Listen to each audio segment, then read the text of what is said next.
Prije svega moram da kažem da je velika stvar što se nalazimo na finalnom turniru Kupa Poljske. Kada vidim koje ekipe se nisu plasirale kao Rešovije ili kao Varšava, moram da budem i ponosan na rezultat koji smo napravili. To je zaista veliko društvo biti u društvu Zakse, a znamo šta je Zaksa već uradila u Evropskom kupu.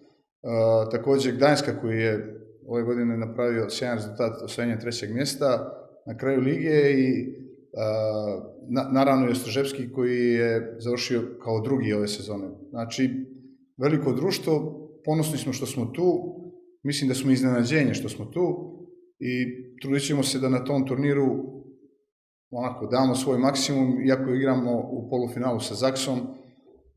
Svi smatraju da je gotovo nemoguća misija, ali mi imamo svoje nade i svoja nadanja i želimo da se borimo za što bolji rezultat i za što bolju igru. Ono što je najveći problem svakako je to što nemamo mogućnost da naši navijači budu sa nama. Navijači za Vjerča su važan segment kluba. Sjećam se kad sam bio mlad da je Miljan Miljanić, legenda jugoslovenskog fudbala, kada je analizirao klubu, je rekao da su 3 važna segmenta za jedan klub. Znači uprava, igrači i publika. Za Vjerče je publika možda i najvažniji element.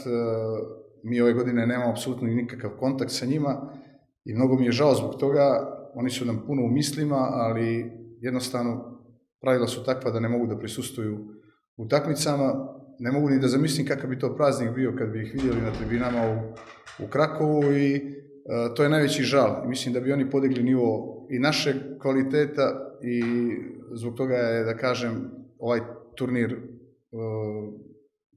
u manjku zbog navijača koji su trebali da budu tamo.